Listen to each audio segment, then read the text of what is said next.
camino contigo, tú no caminas solo. Y si caes te levanto, si ríes yo río, y si lloras yo lloro. Oh, sé que duele el silencio y al no escuchar mi voz, pero estrecha es la puerta y angosto el camino que lleva a la salvación. Yo camino contigo, tú no caminas solo. Y si caes te levanto, si ríes yo río, y si lloras yo lloro. Oh, sé que duele el silencio y al no escuchar mi voz, pero estrecha es la puerta y angosto el camino que lleva a la salvación. Sé que es difícil. Hola a todos y bienvenidos un domingo más a vuestra casa, al canal cristiano Jesucristo Vive Madrid, a vuestro programa, a vuestro magazine cristiano, Camina y Ven. Hoy va a ser un programa que de verdad va a estar lleno de bendición, lleno de enseñanzas. En la primera parte de nuestro programa, en la sección En Profundidad, nos acompaña el pastor Alejandro Montañez.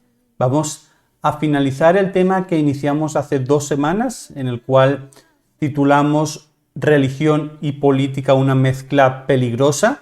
Y hoy vamos a hablar sobre la división de la Iglesia, en qué momento la Iglesia se divide y la reforma que posteriormente vendría. Así que no te pierdas ni un solo instante de esta sección En Profundidad. En la segunda parte del programa, en la sección Camino a la Verdad, hoy tenemos nuevo invitado y vamos a conversar con un hermano en la fe. Vamos a hablar con Luis Campos. Él es músico y adorador cristiano.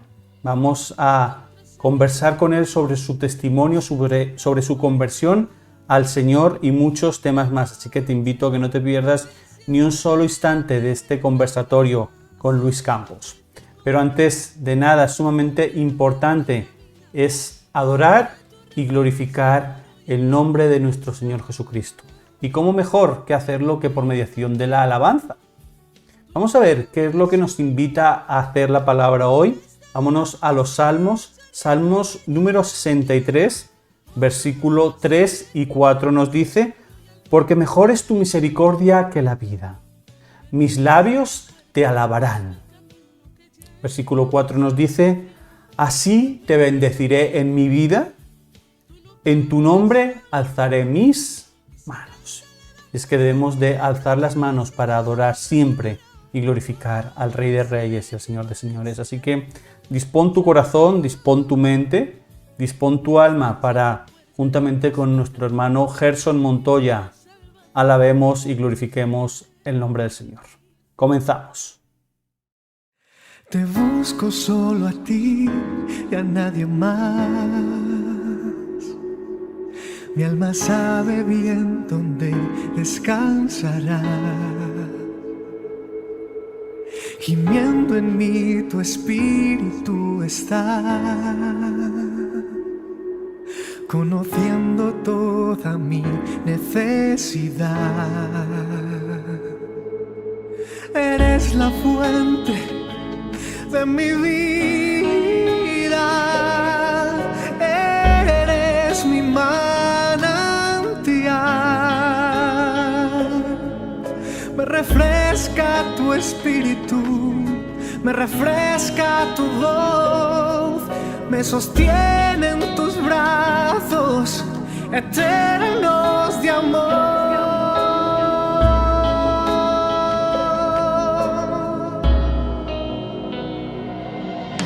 Te busco solo a ti y a nadie más. Mi alma sabe bien dónde descansará. Gimiendo en mí tu espíritu está, conociendo toda mi necesidad. Eres la fuente de mi vida, eres mi manantial. Me refresca tu espíritu, me refresca tu voz, me sostienen tus brazos eternos de amor, y yo solo aquí, Señor, me postro ante ti. ¿A dónde más podré ir? Y yo me quedo amándote aquí, Señor, tan solo esperando oír tu voz, tu dulce voz, tu voz que guía mi camino, que guía mi destino. Estoy aquí, Señor, para adorarte.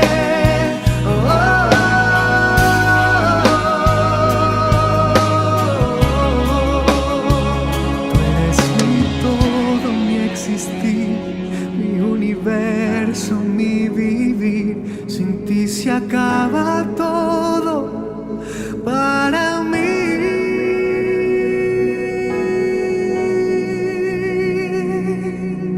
Eres la fuente de mi vida, eres mi manantial.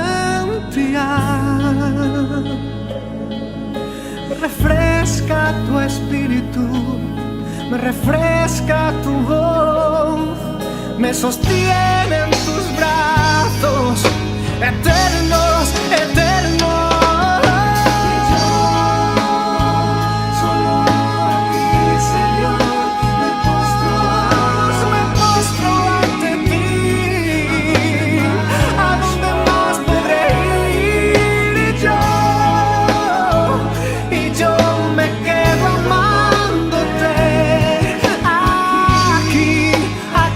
Señor, tan solo esperando oír tu voz, tu dulce voz, tu voz que guía mi camino, que guía mi destino. Estoy aquí, Señor, para adorarte.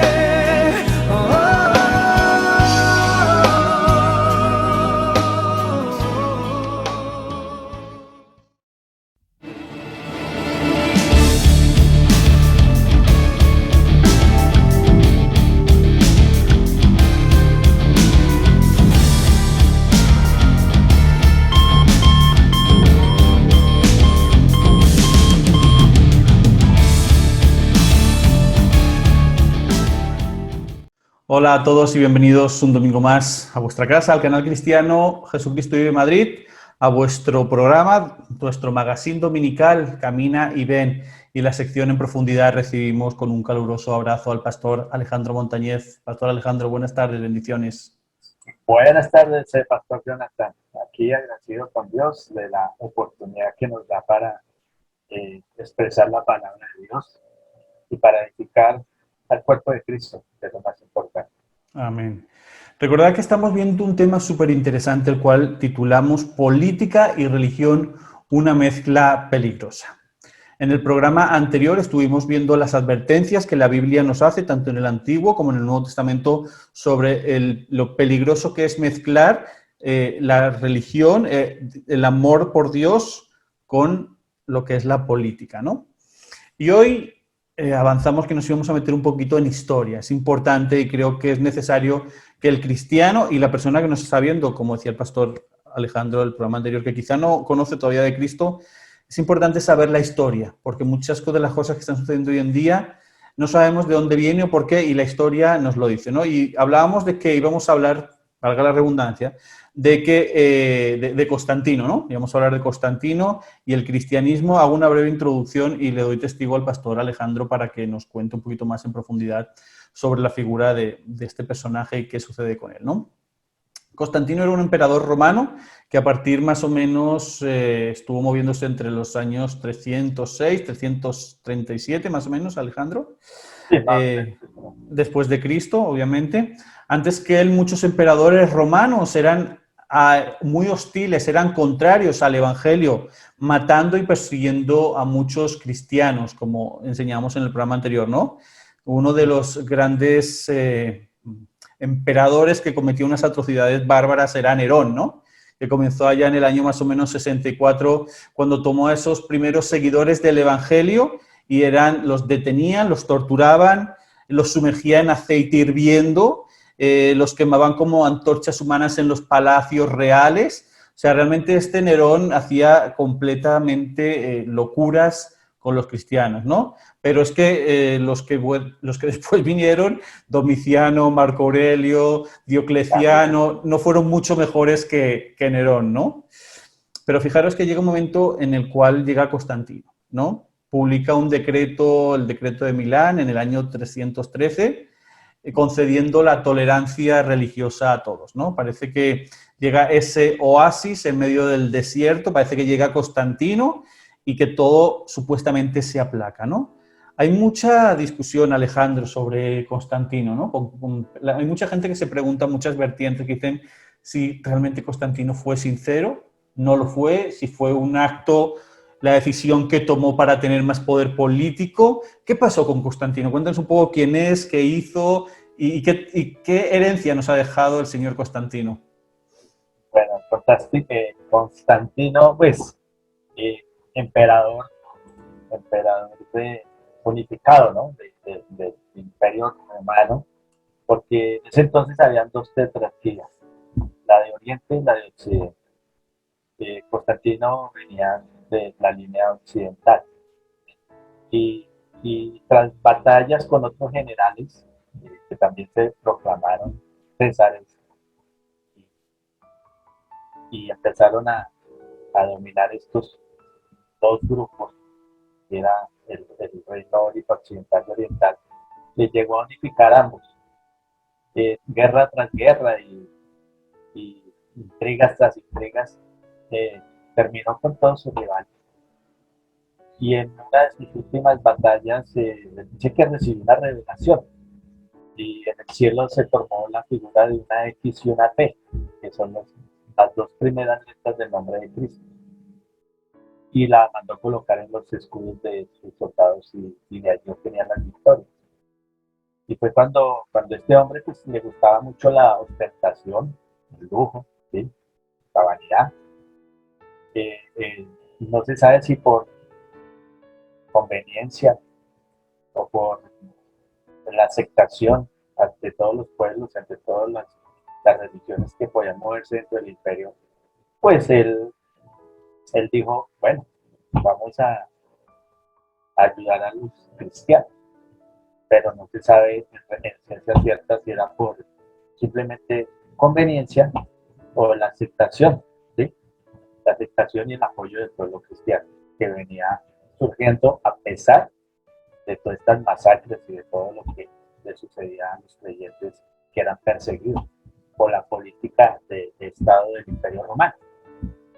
Entonces, Constantino toma la decisión, como tú dices, el edicto de Milán, donde le da ciertas libertades ya a los cristianos, y también surge el concilio de Nicea, ¿sí?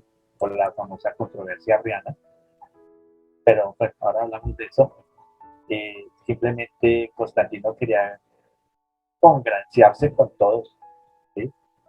Dicen que Constantino pues era creyente, pero mire que él nunca recibió ningún adoctrinamiento como catecúmeno, o sea, como la catequesis que en ese entonces pues le decían catecúmeno, de poder estudiar y los dogmas de fe, las creencias.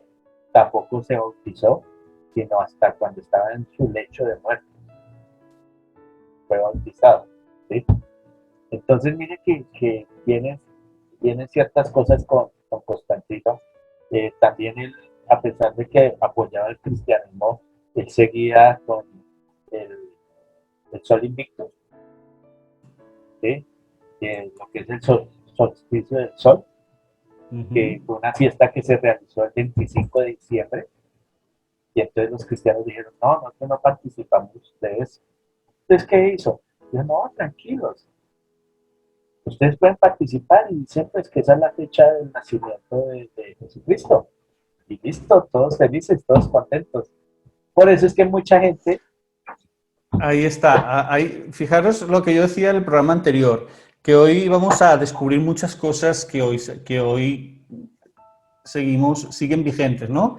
Recordamos que, por ejemplo, se celebran las Navidades católico-romanas, celebran el nacimiento de Cristo la noche del 24 al 25, ¿no? Primero, la Biblia no nos dice qué día nace Cristo.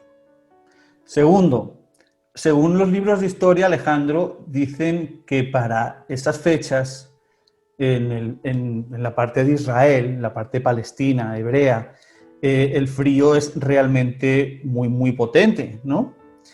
Y según nos enseña la Biblia, cuando vienen los magos de Oriente, separan a unos pastores que estaban con el rebaño pastando a la intemperie de noche. Quiere decir que es imposible que fuera diciembre cuando estos pastores van a ver a Jesús y se encuentran a los magos. Es decir, la Biblia no nos lo enseña por cuestiones de temperatura, ya no sé el término ahora cómo se dice, pero por cuestiones de temperatura, etcétera. No podía ser diciembre, con lo cual, fijémonos de dónde viene. ¿Por qué celebramos el 25 de diciembre el nacimiento de Jesús?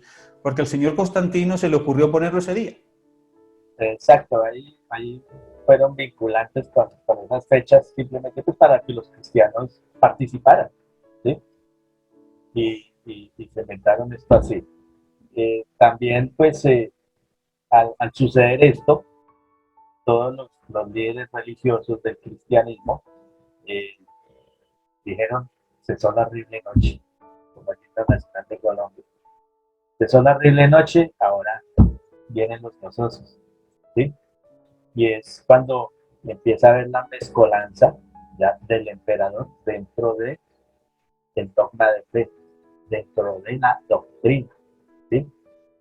Entonces, para congraciarse Constantino con los cristianos, simplemente empezó a colocar unos edictos y decretos donde el emperador dice está prohibido ya perseguir a los cristianos por su fe.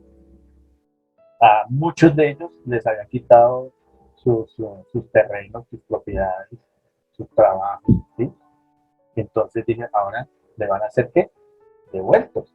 O sea, les devolvieron todos estos beneficios, les dieron cargos públicos que antes se les negaba, ¿sí?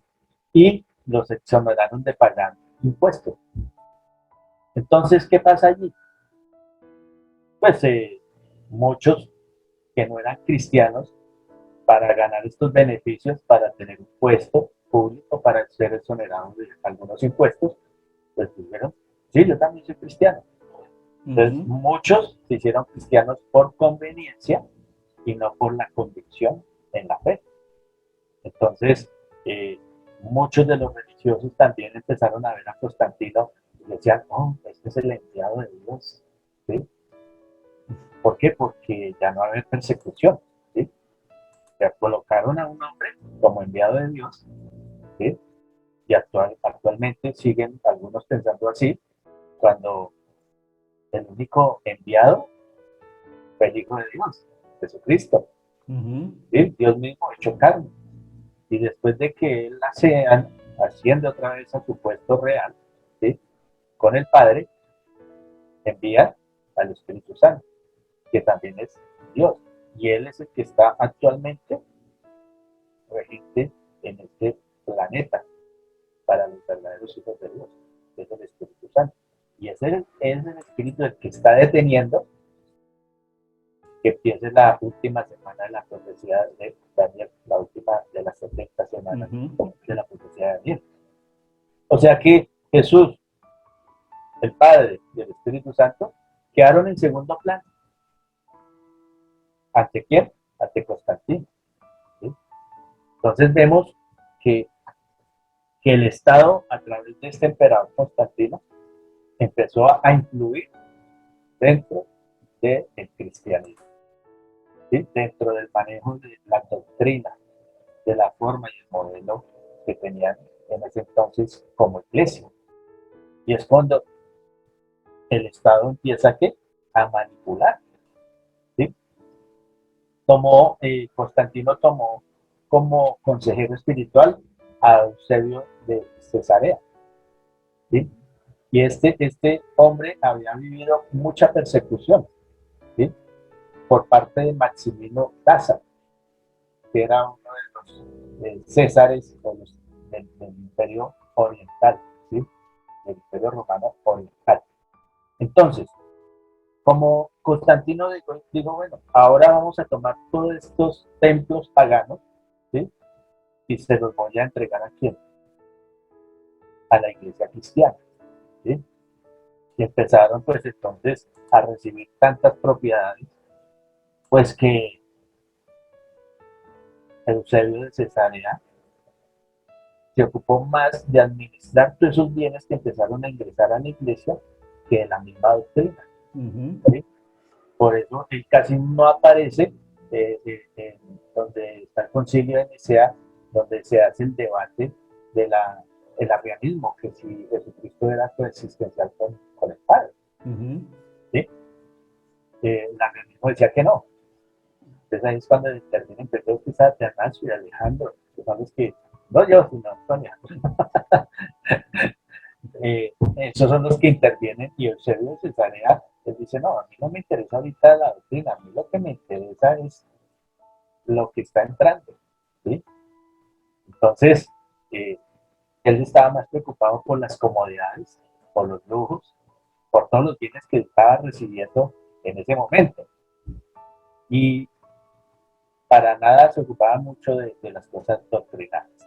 Por eso después los hijos de Constantino, algunos se declaran niceos, o sea, del concilio de Nicea, y otros arrianos. Y como ellos fueron los que después dividieron otra vez como el reino, pues imagínense la lucha política y la lucha de doctrina entre ellos mismos. Entonces, como se le estaban dando los templos paganos, había muchas imágenes paganas. ¿Sí? Y empezaron años después se empezó a fomentar la iconoclastia. La iconoclastia es la no veneración a imágenes. Entonces, en el tiempo de Constantino, dijo, no, dejen esas imágenes ahí, no es necesario que las veneren, pero déjenlas porque eso les da como caché, ¿no? Les da como cultura. O sea, Constantino estaba de acuerdo con que se quedaran las imágenes dentro de las iglesias, más no que se las venerara, sino simplemente como por adorno. Ajá. Ok. Y después surgen los iconódulos, que empezaron a rendirle veneración a estas imágenes. Entonces, acuérdense que también en muchos de los púlpitos de las basílicas reposaban los huesos de ciertos líderes religiosos cristianos, ¿sí? Y entonces a uno siempre le enseñaban, y uno le daba miedo acercarse a esos púlpitos, porque decía, ahí hay un muerto, ahí está los huesos de un muerto, ¿sí? Pero entonces era como para darle realce a esa basílica de que uno de sus santos estaba enterrado aquí en ese lugar. Entonces, mire de dónde viene también de la famosa idolatría. ¿Sí? Desde el comienzo de la iglesia primitiva, nunca se adoraba imagen. Pero después de Constantino y por todo lo que estaba sucediendo en la iglesia, pues ya no se perseguía, empezaron a dejar estas imágenes. ¿Sí? Fijémonos, Alejandro, te hago un paréntesis para que la gente pueda entenderlo bien. Recordemos que Pablo, el apóstol Pablo, ya tuvo discusiones en Éfeso y en Atenas, cuando se le hacía los templos a esta Diana, ¿no? A la diosa Diana de los Efesios. O sea, es decir, los sitios, las estructuras paganas, las iglesias paganas, por llamarlo así de alguna manera, los templos paganos, que no me salía el término, sí tenían imágenes, ¿vale? Entonces Constantino, que llega, coge los templos paganos y se los regala a los cristianos. Toma, para que veáis que soy bueno. Vuestro regalo de Navidad, del 25 de diciembre. ¿no? Entonces, ¿pero qué hace? Que deja las imágenes dentro. Ese fue el error. Sí, Cuando anteriormente en las iglesias cristianas no había. Recordemos que esto que le está regalando son templos paganos, ¿no? Para que la gente que nos está viendo nos pueda entender un poquito por qué es que había imágenes en los templos paganos. Era por eso. sí, y después dijeron, no, pues como son imágenes paganas, ya después creo que el mismo Constantino, no, sáquenlas y coloquémoslas en las plazas para darle más cultura y belleza a estas ciudades, ¿no? Acuérdense que el punto de mando unificado de Constantino fue Constantinopla, porque como no era muy bien recibido por haberse declarado como cristiano, no era muy querido en el Senado rumano, pues entonces él dijo, no, yo voy a hacer otra Roma, y la hizo en Constantinopla, lo que hoy es Estambul, ¿sí? Ahí en Turquía. Y estando allí, él empezó con todos estos regalos hacia el pueblo cristiano y hacia los líderes que manejaban la iglesia en ese entonces. Y desde allí pues empezó a corromperse. Acuérdense que él también intervino en el famoso credo niceno y mandó colocar la palabra consustancial conectada en el credo niceno. Esa palabra, esa la colocó ¿quién? Constantino. Y Constantino, que tenía que ver con los dogmas de fe, luego no eran los líderes religiosos de ese entonces, el señor Eusebio de Cesarea. Entonces, vean cómo se metía la mano, ¿sí? Es lo que te iba a decir, metió la mano leudada de la política en la religión. Como colocar también María, Madre de Dios, que es un error doctrinal gravísimo. María es la madre de Jesús, o sea, del hombre natural, carne y hueso. Fíjate pero que no del Cristo. Claro, y fíjate, no del Cristo. Fíjate, Alejandro, que eso es una coletilla, que se le llama aquí, que aún aquí mucha gente dice, ¿no? Ya, o sea, ya aparte de la gente católica, que obviamente sí lo dice María, Madre de Dios, pero hay mucha gente que ya dependiendo de la corriente religiosa que lleve, usan mucho como coletilla, Madre de Dios, Madre de Dios. O sea, no, si tú te pones a examinar, no tiene lógica. Dios no tiene madre. Mire, y María no tiene la culpa. Exactamente, ¿no? Porque eso fue impuesto por los hombres, ¿sí? María es la madre de Jesús, o sea, su naturaleza humana. Acuérdense que Jesús tiene dos naturalezas, 100% humana y 100% divina. Pero si decimos que María es la madre de Dios, entonces estamos diciendo que Dios es creado. Y si es creado, no puede ser creador. Exactamente. Es un error doctrinal tremendo. Pero como nosotros cogemos, o sea, yo era católico romano, ¿sí? Y estudié también en colegio de curas, y eso pues se lo declaran a uno en las escrituras, en el creo, aprendas esto, aprendas aquello, pero uno no percibe en ese entonces que por la ignorancia de conocer y estudiar la palabra, uno lo pasa como un hecho, ¿sí? Y es totalmente falso. ¿Sí? Ya después estudiando y metiéndose uno a averiguar las cosas y a entenderlas, ¿sí? Como, pues, por medio del Espíritu Santo, que es el que nos da el discernimiento, nos damos cuenta de estos errores doctrinales. Entonces, no nos quedemos ahí, sigamos, porque no nos estamos. Y yo sé que mucha gente pues se ofende, ¿no? Porque, ¿cómo así? Pero es que es así. María es la madre de Jesús, naturaleza humana, pero no es la madre de la divinidad, ¿sí? Así es. De Jesús, porque Dios no es creado, ¿sí? Él es el creador. Entonces, a raíz de la pelea que tenía Constantino con los de Roma, los senadores, pues empieza a surgir todo lo de la iconoclastia, los iconódulos, y empieza a surgir una división. Y ahí vamos al tercer punto. ¿Si alcanzamos a desarrollarlo ahí?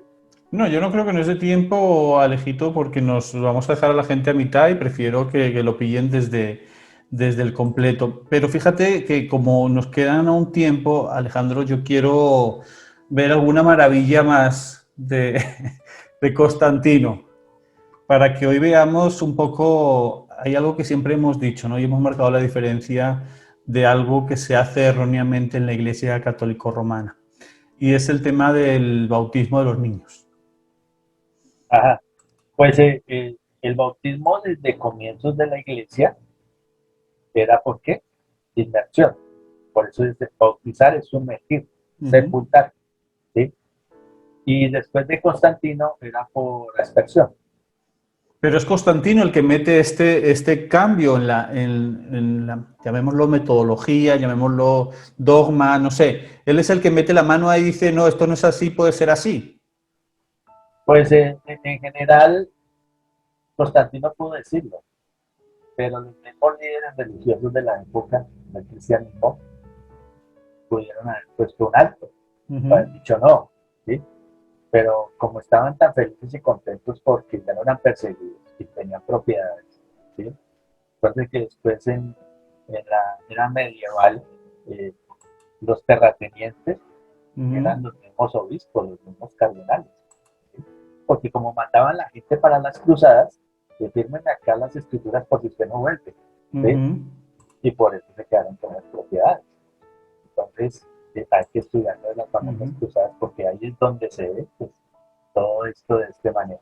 Pero el bautismo como tal es sumergir a la persona, es morir, bautizar es sepultar, muere esa vieja naturaleza, la pecaminosa, y sale una nueva criatura, ¿sí? Para vivir en santidad. Ya no para agradarle a los hombres, sino para agradarle a quién. Dios. ¿Es difícil? Sí, pero con la ayuda del Espíritu Santo no puedes salir adelante y dejar esa vieja naturaleza, ¿sí? Ese es el bautismo, es sumergir, no es aspersión, ¿sí? Así es. Yo creo que es por, no sé, estaba muy costosa el agua para llenar las pilas. No, es que ni siquiera, porque ni siquiera meten a los niños en la pila, o sea, le cogen como que es un sonajero y... Vale. O sea, fijémonos en eso, ¿no? Para ir terminando ya y ya en el siguiente programa nos metemos un poquito para hablar del tema de la división de la Iglesia. No, fíjate cómo se empieza a modificar las cosas en conveniencia al hombre. Si vemos el ejemplo más claro de todo, donde siempre nos tenemos que mirar como espejo, que es Jesús. Cuando Jesús era pequeño, los padres de Jesús, María y José, presentan a Jesús en el templo. O sea, se lo presentan a Dios Padre, no lo bautizan. ¿A qué edad se bautiza Cristo? A los 30 años. Ajá. Por Juan el Bautista en el río Jordán, cuando él ya tiene conocimiento de lo que son el bien y el mal, ¿no? Lo que pasa es que todo esto también surge por las famosas festividades de las fiestas de las brujas, ¿sí? Que era una festividad, era celta, algo así. Sí. Y es cuando empiezan a decir, antes de que sacrifiquen a los niños, hay que bautizarlos para que tenga como esa protección. Entonces, me imagino que también era por ahí. Rapidito, salpíquele agua y sale. ¿Para qué? Para que si es sacrificado ese día para el demonio, pues no tenga ninguna validez. Pues. Así es. ¿Sí? Por eso el día siguiente de las brujas es el de los santos. Del día de todos los santos. O sea, de los niños inocentes que murieron la noche anterior. Que eran sacrificados. Así es. Todo eso tiene que ver en eso. Entonces, ya hemos visto en este programa quién es un poquito por encima. Es decir, estamos hablando de que nosotros tardamos en ver todo esto 6 meses y lo estamos dando en media hora. Entonces, sí. Es tratar de darle a conocer los puntos claves de lo que hizo Constantino cuando se declaró cristiano y empezó a colocar estos decretos y los beneficios que obtuvieron los cristianos y dijeron ya, preferimos, como dice, un oasis en esta tierra, ¿sí? Por un poco tiempo y después que venga la vida eterna le toca sufrimiento eterno. Exactamente. ¿Sí? Entonces, así que vemos las consecuencias de meter la mano leudada, en este caso por parte de Constantino, a la Iglesia las consecuencias graves que ha traído. Ya hemos visto dos programas. Hemos visto las advertencias de lo que sucede en el Antiguo Testamento, de lo que sucedió en el Nuevo, de lo que sucedió con Constantino, y vamos a, dentro de 8 días, a empezar a estudiar para finalizar el estudio la división de la Iglesia, ¿vale? Os damos las gracias enormemente por habernos acompañado un domingo más. La verdad que va a estar súper interesante. De verdad que te pido que no te lo pierdas, porque cuando ya tengamos el estudio completo vas a empezar a entender muchas cosas. ¿Ok? Alejandro, gracias nuevamente por acompañarnos un domingo más. Nos vemos dentro de 8 días, si Dios quiere, vamos a ver si terminamos de ver el estudio con la división de la Iglesia. ¿Te parece? Vale, vale. Muchas gracias y aquí estaremos con la ayuda de Dios. Amén. Y a todos vosotros no os vayáis, continuamos con la segunda parte del programa y nos vemos con el pastor Alejandro en 8 días en la sección En Profundidad. Bendiciones para todos. Cuidaros mucho. Chao, Alejandro. Bendiciones. Bendiciones. Que estén bien.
Hola a todos y bienvenidos un domingo más a vuestra casa, al canal cristiano Jesucristo Vive en Madrid y a vuestro magazine, Camina y Ven.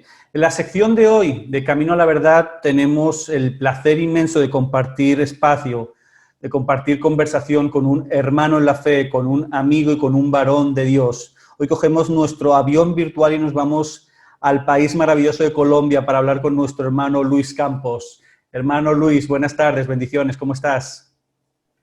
Buenas tardes, Jonathan. Pues muy contento, muy alegre de poder estar aquí en su magazine con toda la gente que nos ve. Un saludo enorme. Aquí estoy en Bogotá, desde Colombia, un fuerte abrazo. Así que, bueno, contento, muy emocionado por esto. Muchas gracias, Luis. Para quien no conozca a Luis Campos, voy a hacer una breve reseña muy rápido porque podríamos estar hablando horas solamente de la biografía de este gran adorador y siervo del Señor. Pero Luis Campos es un cantante, compositor y músico cristiano, ¿ok? Su carrera musical inicia aproximadamente cuando él tiene 12 años en un grupo de alabanza de una iglesia de la ciudad de Bogotá, en Colombia. Actualmente 3 discos editados en solitario: La vida que elegí, Razones y Mientras tenga vida. Eso como álbumes completos, pero luego hay muchos más sencillos, siempre para la gloria y la honra de Dios. Nuevamente, gracias, Luis, por acompañarnos en este pequeño viaje hacia el conocimiento del Señor. Gracias por darnos pie a esta conversación. Con todo el gusto, Jonathan. Creo que estamos para animarnos, para escucharnos, para conversar y creo que es el espacio propicio para eso. Así que contento de estar aquí, Jonathan. Un gusto. Amén, bendición. Entonces, vamos a iniciar, vamos a entrar de lleno en materia. Luis, hay veces, el Señor nos dice muchas veces en su palabra, ¿no?, que Él nos saca de un pozo cenagoso, que a cada uno nos ha sacado de diferentes sitios, ¿no? Que Él vino a por la oveja perdida, por el que estaba enfermo. Entonces, aplicando esa palabra a nuestra vida, yo quisiera saber, quisiera preguntarte, ¿cuál es tu testimonio? ¿Cómo conoces al Señor? ¿Cuáles son tus caminos? ¿De qué pozo te saca el Señor Jesucristo? Bueno, yo empiezo a conocer, digamos, un poco de todo lo que es el tema de Dios. Y tengo que hablar un poco también de la palabra religión, aun cuando ahorita aclaramos que esto no es religión, pero así nos la presentan, ¿no? Desde que nacemos, por lo menos aquí en Colombia, en lo que es Latinoamérica, siempre ha sido de esa forma, como una religión. Y mi familia inicia en lo que es la religión católica como tal, que creo que muchos se identifican con esto. Pero a la edad de 8 años, recuerdo, tenía 8 años apenas, un niño, un inquilino de mi abuela tenía una casa muy grande a la cual le alquilaba un apartamento. Ese inquilino resulta que iba a una iglesia cristiana y de repente invitó a mi abuela, a mi familia, a una iglesia cristiana, cosa que nunca había ido mi madre ni mis abuelos. Mi padre en ese momento, digamos, estaba y no estaba porque con mis padres, ellos dos se separaron hacía unos años atrás, pero de vez en cuando por ahí se veían. Bueno, entonces mi crianza fue con mi abuela y mis abuelos y mi madre. Entonces vamos a esa iglesia, yo de niño apenas entro y veo que lo primero que me impacta realmente es la música que estaban tocando en ese auditorio de, quizá habían unas 500 personas, algo así, podría yo recordar. Pero de niño me gustó mucho la música, desde siempre me gustaba, entonces eso fue lo que me llamó la atención, pero al mismo tiempo había algo que era una clase para niños, y recuerdo que a mí me empezaron a contar muchas historias de la Biblia en esa clase de niños, y crecí, duré 4 años en esa iglesia. Mi madre fue, luego mi hermano mayor también fue. En ese momento solo éramos pues 3 hermanos, el otro era muy chiquito, y mis abuelos. Entonces empezamos como a conocer eso, pero a la edad de 12 años nos cambiamos de lugar, de iglesia, porque estaba muy lejos de nuestra casa y vamos a una iglesia cristiana cerca de nuestra casa. Y allí es donde realmente yo empiezo como a preguntarme, ¿yo qué hago en este lugar, no? En esa transición de esos 2 lugares dije, ¿yo por qué estoy viniendo a la iglesia? De 12 años yo empiezo como a razonar el por qué estoy aquí. Me di cuenta que yo iba porque mi mamá me llevaba, obviamente, pero al mismo tiempo hice mi primera oración. Mi primera oración fue a mis 12 años, ni siquiera fue de 8 a los 12, porque era muy niño y estaba conociendo, y yo tenía amiguitos, y yo iba a esa iglesia porque pues realmente mi mamá me llevaba, pero a los 12 años hago una oración, pero sin saber que ni siquiera era una oración como tal, pero salió de mi corazón y dije, bueno, Dios, si tú existes, si tú eres real, si todo lo que hablan allá es verdad, si todo lo que cantan aquí es verdad, déjame conocerte. Esa fue mi primera oración sincera. Quiero conocerte si es que tú existes, porque hasta ese momento era información que recibía, ¿no? Era historias que me contaban, no solo de la Biblia, sino de personas que de repente Dios hizo algo, pero a mí no me estaba pasando nada. Sí vi algo que sucedió a mi abuela cuando yo tenía 8 años, 9, cuando apenas iniciamos, y es que Dios la sanó, o por lo menos es lo que yo escuché y vi. Ella fue a una campaña de esas de sanidad que habían en ese tiempo, y ella tenía una artritis en un brazo y de repente se le fue la artritis, y es lo único que yo tenía como base de información más certera para creer en que algo milagroso hubiera pasado. Pero como digo, Jonathan, pues un niño no entra tanto en esas profundidades, sino apenas lo que puede ver. Entonces no tenía mucha información, solo lo de mi abuela. Y a los 12 entonces hago esa oración y empiezo a tener una aventura con Dios. Comienzo a vivir una aventura a través de la música. Y quizá ahorita hablaremos de eso, porque la música fue lo que a mí me atrajo más de ese lugar llamado iglesia cristiana. Sí. No fue la predicación, no fue la gente, sino como que la música me envolvía. ¿Por qué? Porque finalmente siempre me ha gustado y siempre me instó. Yo canto desde que tengo uso de razón, y en ese tiempo cantaba en el colegio, en el coro, y siempre estaba como involucrado en eso. No sabía tocar ningún instrumento, apenas la flauta dulce, que es la amarillita que siempre enseñan, pero no más, y cantaba. pero la música me atrajo tanto en esta iglesia cristiana, en estas dos iglesias cristianas, que ya en la segunda empiezo a decir, yo quiero aprender a tocar instrumentos, a ver cómo es esto. Y ahí, bueno, se desenlaza una historia que arranco desde mi preadolescencia, precisamente. Ahí empiezo a conocer a Dios de una manera más personal, más que creo que me escuchó mi oración de quiero conocerte si tú existes. Y la música fue como la herramienta, ¿no? Para yo saber que mi primera percepción de Dios no fue como Salvador, no fue como el Señor, no fue como sanador, aun cuando vi lo de mi abuela añitos atrás, sino fue como mi profesor de música. Y eso es una experiencia que empecé a ver desde los 13 años cuando arranco a aprender instrumentos, a aprender a tocar piano y eso. Imagínate cómo se cumple la escritura, ¿no? Dice, instruye al niño en su palabra y aun cuando crezca no se desviará. Pero si tenemos cuenta de que tú venías del catolicismo. Sí, claro.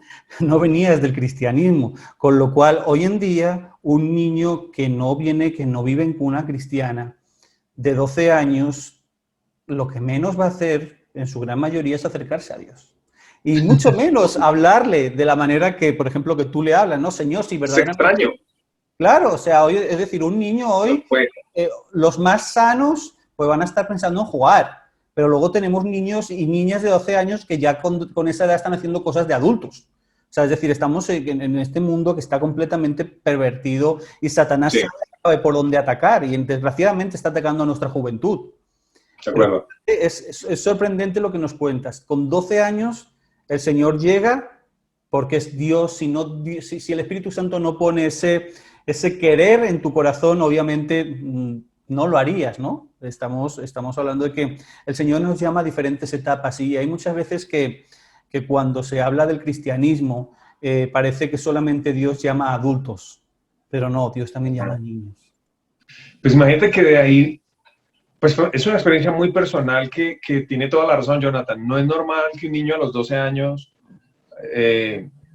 haga una oración de esa forma o tenga el deseo de conocer a Dios. Es muy extraño, a no ser de que años antes de pronto los padres o en su misma familia algo haya pasado.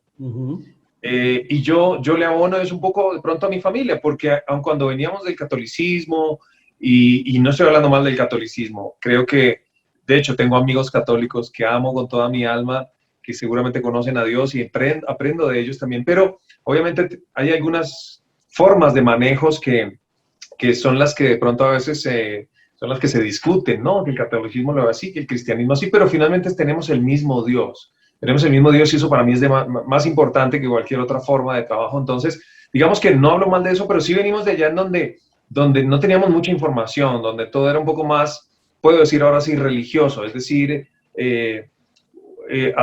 cumplir el punto 1, punto 2, punto 3 y como que muy acartonada la cosa. Eso sí me parece que no era tan chévere, era un poco aburrido la cosa, ¿no? Sin hablar mal, simplemente es como una realidad que se vive de alguna manera en el catolicismo. Entonces cuando pasamos a conocer lo que es el cristianismo, entre comillas, otra religión, pensarían yo en ese momento, veo que hay un poco más de dinámica, veo que hay un poco más de realidad. ¿A qué me refiero? Que no solamente se leía un pasaje de una Biblia, sino que se profundizaba en ese pasaje y algo empezaba a pasar y algo empezaba a vislumbrar en mi cabeza, en mis emociones, juntado con la música inclusive. Entonces, para mí era como un éxtasis poder ver que no era una religión nomás, sino que había algo que hoy lo puedo llamar vida, es decir, que me inyectaba algo a mi mente, a mi corazón, a mi forma de ser, aún siendo un preadolescente. Claro. De ahí yo me tomo para hoy día animar a todos los jóvenes, a los preadolescentes inclusive, y decirles, sí se puede conocer a Dios siendo un niño, sí se puede.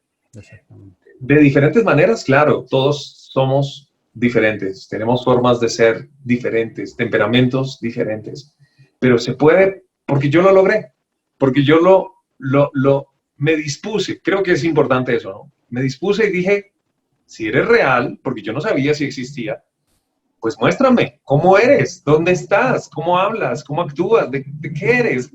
Porque no te veo.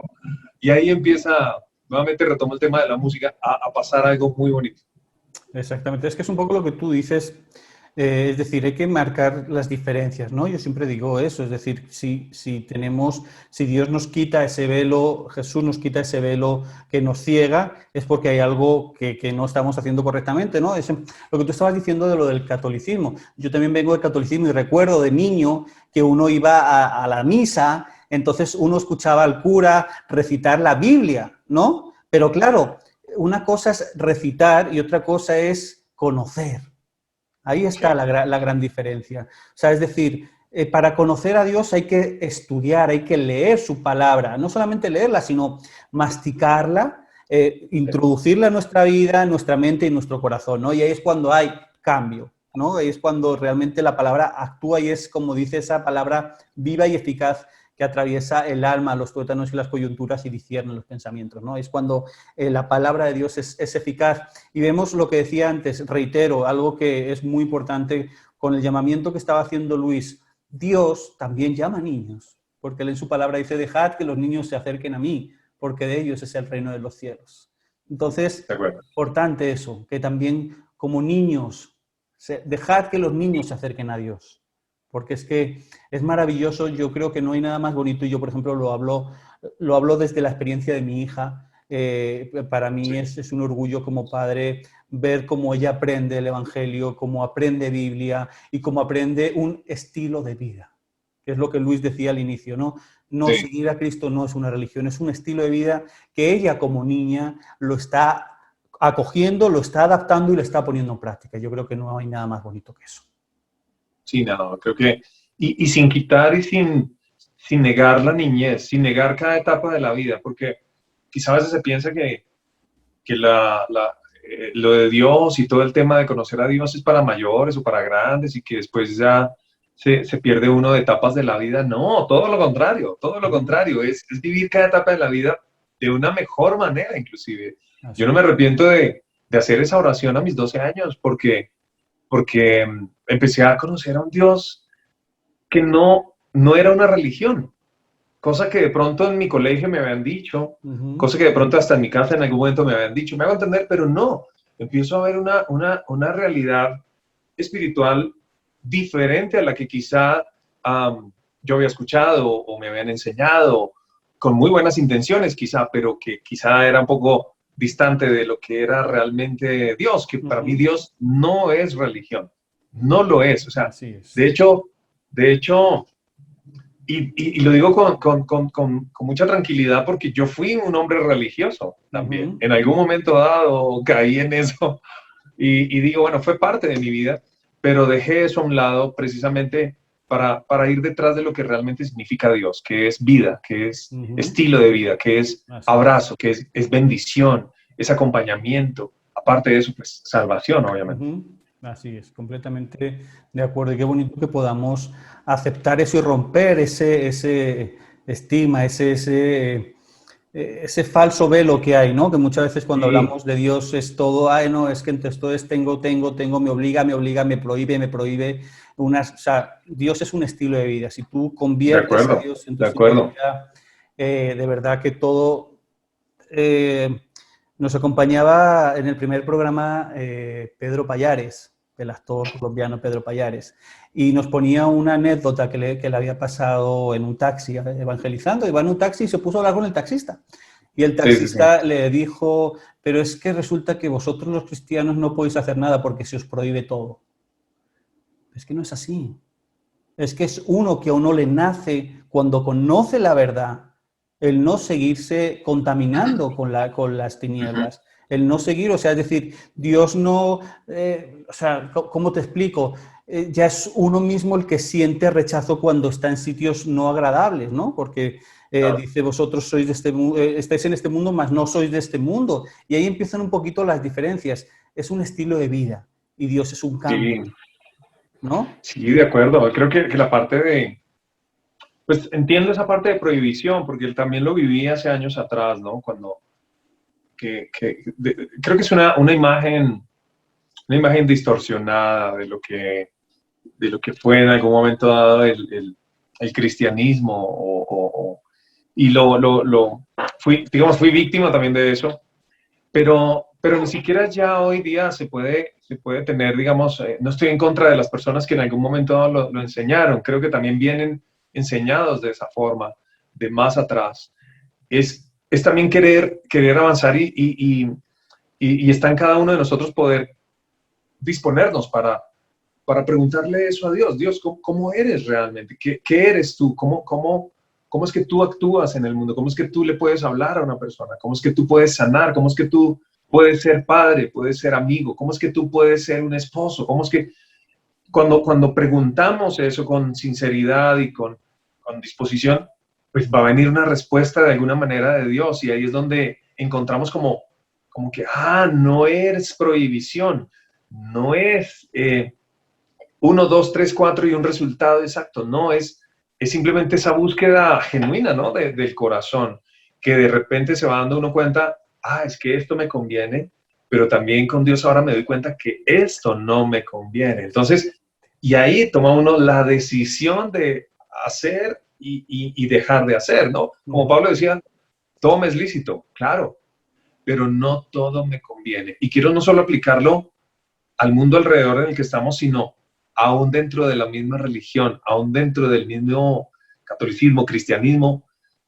No todo me es lícito, claro, pero mucho de lo que hubo allí, no todo me convenía. Y Jonathan, y la gente que nos está viendo, hubo un momento en el que tuve que desaprender cosas cristianas o católicas para aprenderlas nuevamente con la esencia que debería ser. Así es. Y eso a mí me liberó, finalmente, me dejó tener una vida mucho más tranquila. Yo es que mira, Luis, hay algo que yo siempre digo, y esto se le aplica a todo el mundo. Mira, católico, protestante, musulmán, o sea, seas de la religión que estés procesando, yo siempre te digo lo mismo. Lo que te enseñen, compáralo con la palabra de Dios. Sí. Porque muchas veces lo que se predica encima de un púlpito, o lo que se predica en un estrado, o lo que se predica en una iglesia, no es lo que realmente Dios está enseñando.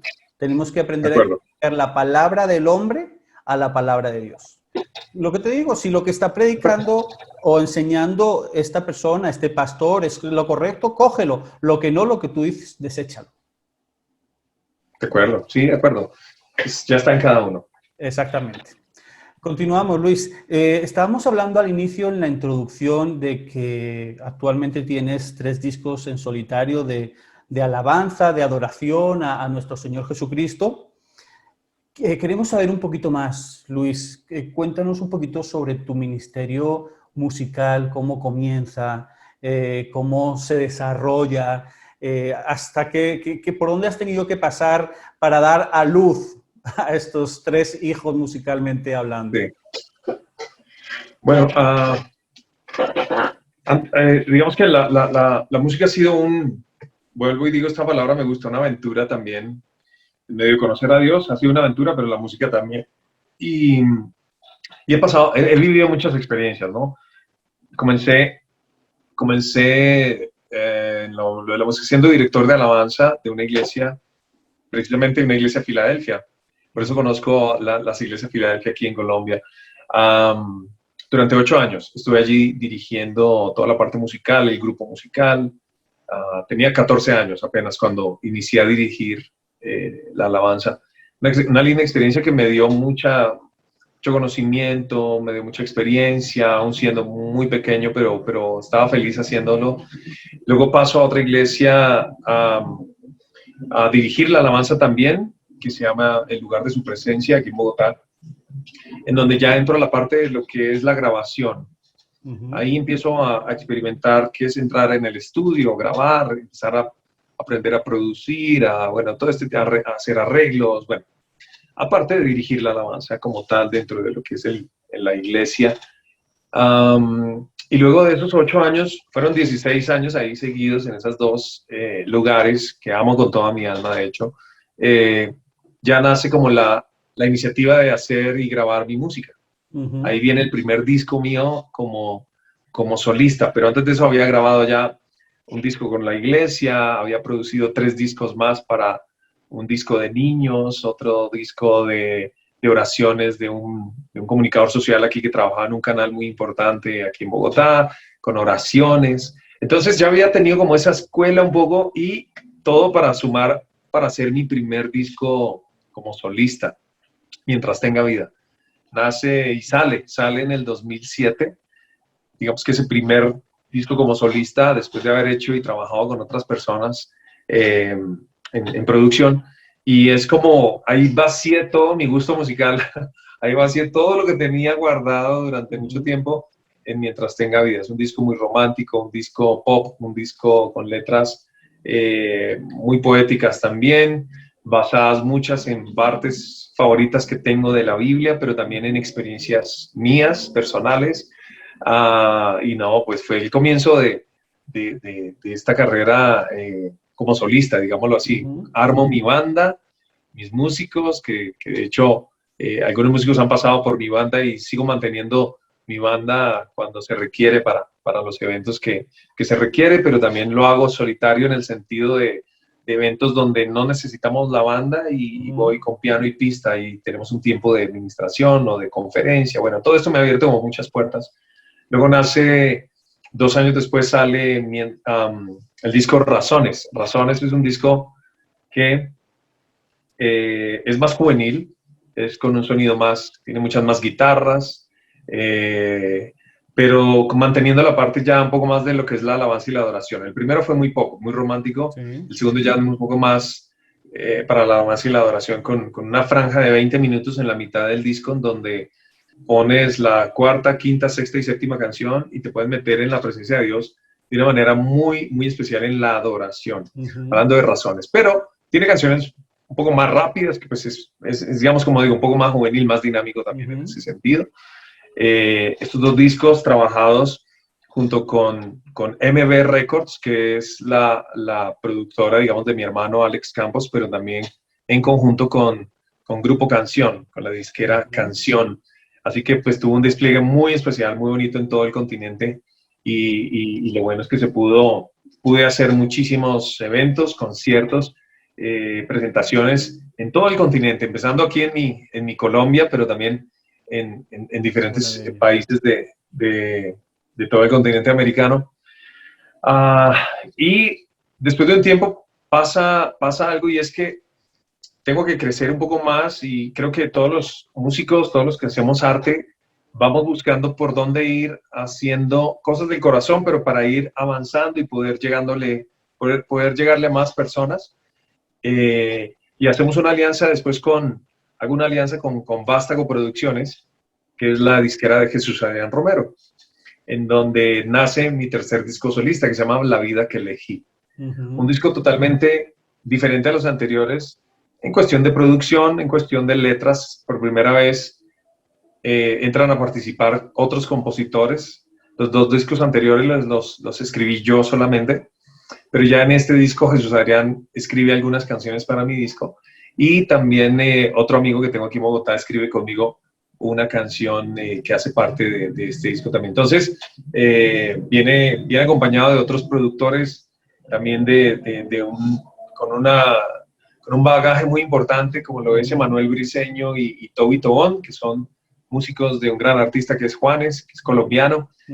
Y Emanuel, pues, es un gran amigo de muchos años, el cual quise que participara en este disco también para darle un toque diferente musical. Así que esa es la historia de los 3 discos. Este último, La Vida que Elegí, me abre las puertas para poder llegar a medios de comunicación que ya no eran cristianos, sino medios de comunicación convencional aquí a nivel exactamente, a nivel abierto totalmente, y eso me alegró mucho porque era la idea también de poder llegar a más gente, ¿no? Entonces, es como la historia más o menos de cada álbum.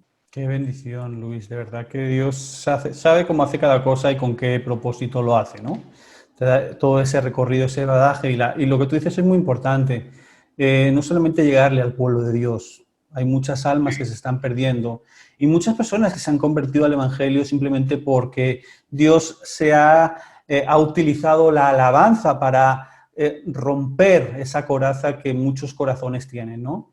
sea, la alabanza es algo con un potencial bárbaro y que también la misma palabra nos lo dice, ¿no? Que Dios se mueve en medio de la alabanza de su pueblo, ¿no? Para Dios De acuerdo. la alabanza es sumamente importante y es un arma que como cristianos debemos de utilizarla sabiamente, pero con fuerza, porque con eso viene mucha, no solamente conversión, restauración, sanación, o sea, es decir, Dios hace milagros por mediación de la alabanza, ¿no?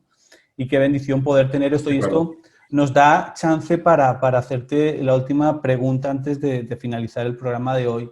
Luis, tú como cristiano, como músico, ¿cuál sería tu opinión de cómo debe de ser el papel o cuál debe de ser el papel del músico cristiano en este siglo XXI? ¿Cuáles son las metas, los caminos? ¿Cómo se debe de mover el verdadero músico cristiano en este año que está? Sí.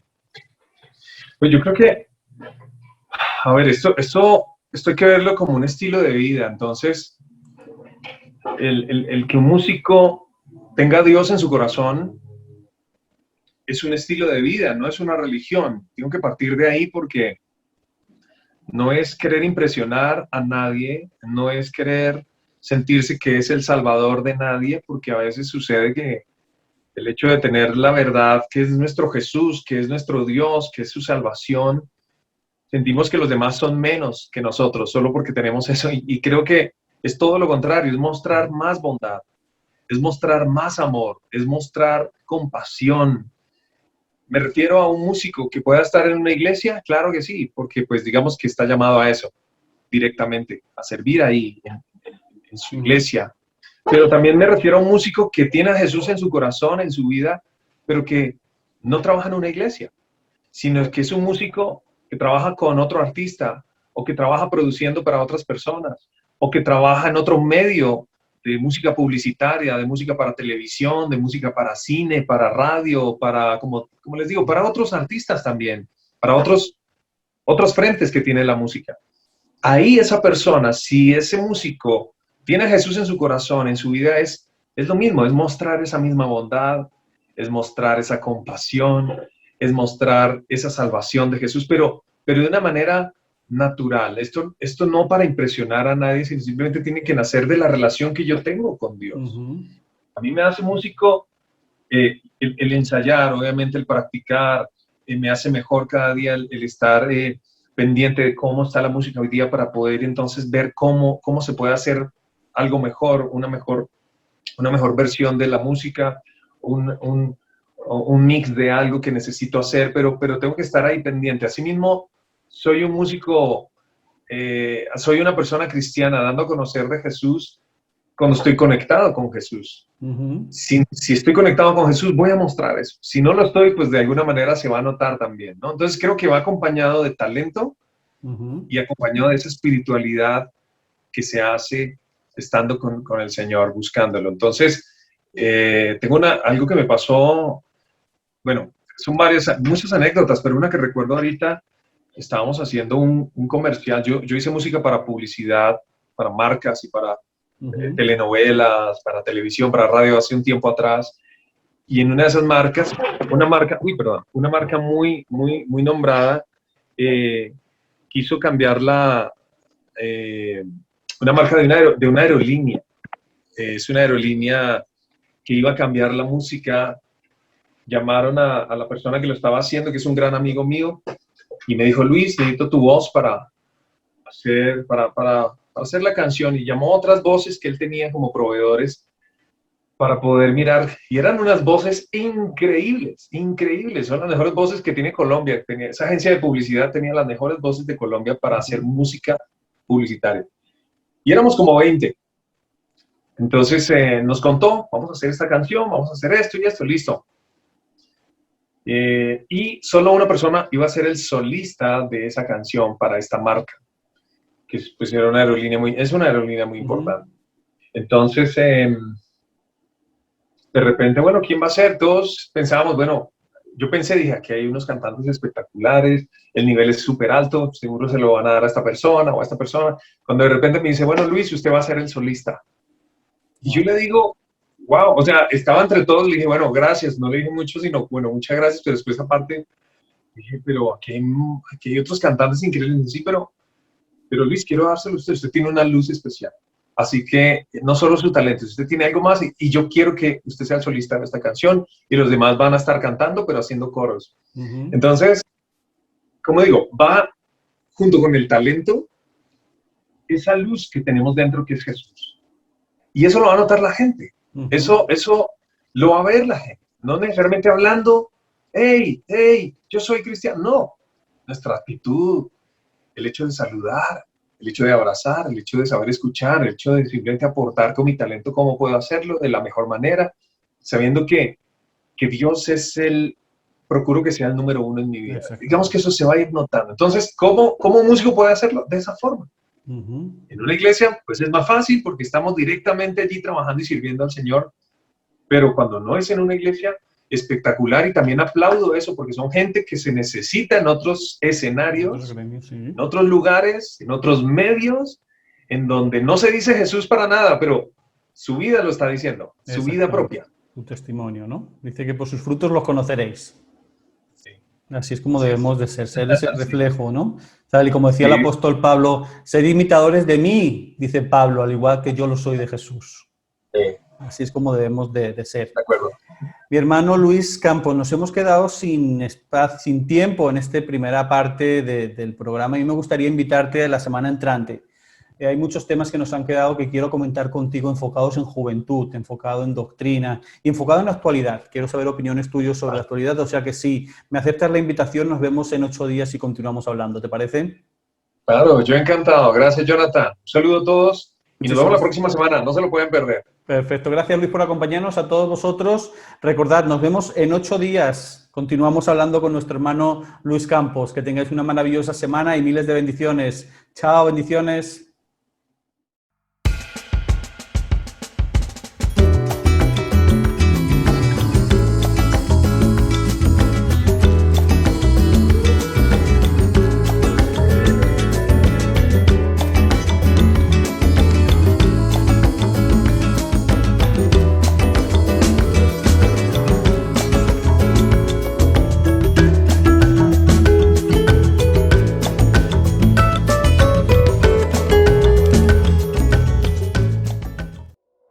Espero que os haya gustado el programa de hoy, que haya sido de edificación, que haya sido de bendición para tu vida, que hayas aprendido mucho sobre lo que hoy hemos hablado, hemos conversado y hemos enseñado. Nada más, primeramente, como siempre digo, agradeceros enormemente el apoyo que nos estáis dando en redes sociales. Gracias por el crecimiento que estamos teniendo en YouTube. Te invito a que si todavía no nos sigues, aquí debajito, de donde me estás viendo hay un botón que pone suscribirse, dale a suscribirse, activa la campanita para que la plataforma te notifique cuando iniciamos un directo, cuando subimos un vídeo, cuando tenemos programa y que así no te pierdas ni un solo instante de la enseñanza de la palabra de Dios. Recuerda también que en nuestras cajas de comentarios están las redes sociales de todas las personas, de nuestros hermanos y hermanas que nos acompañan, de nuestros invitados, los tenéis aquí abajito en la caja de comentarios también para que vayáis y los sigáis en sus redes sociales. Otro sitio donde estamos muy activos es en Instagram, así que por favor te invito a que si aún no nos sigues en Instagram, ve y búscanos como iglesia-jv-madrid y ahí nos sigues y estarás al tanto de todo el material que vamos subiendo, de información, de invitados, de todo lo que subimos a estas redes sociales. Es importante que utilicemos estos medios para predicar y enseñar la palabra del Señor. Y poco más, disfrutar de este mes de agosto que hoy comienza, compartir tiempo con la familia, con tus hijos, con todas las personas a las que amas, siempre, muy importante, guardando las medidas de seguridad, el distanciamiento, las mascarillas, todo lo que hay que utilizar para que en esta pandemia estemos sanos y evitemos contagios, pero compartamos con la familia, compartamos con nuestros seres queridos y sobre todo, muy importante, compartamos la palabra de Dios. Así que sin nada más, espero que esta semana que comienza sea una semana de bendición, de éxito, donde el Señor abra ventanas del cielo y derrame toda bendición a tu vida, a tu casa y a tu hogar. Sin nada más, os amamos mucho en Cristo Jesús y oramos por vosotros. Así que nos vemos en 8 días. ¿Dónde? En vuestro programa Camina y Ven. Bendiciones para todos. Yo camino contigo, tú no caminas solo. Y si caes te levanto, si ríes yo río y si lloras yo lloro. Oh, sé que duele el silencio y al no escuchar mi voz, pero estrecha es la puerta y angosto el camino que lleva a la salvación. Yo camino contigo, tú no caminas solo. Y si caes te levanto, si ríes yo río y si lloras yo lloro. Oh, sé que duele el silencio y al no escuchar mi voz, pero estrecha es la puerta y angosto el camino que lleva a la salvación. Sé que es difícil. Síguenos en nuestras redes sociales.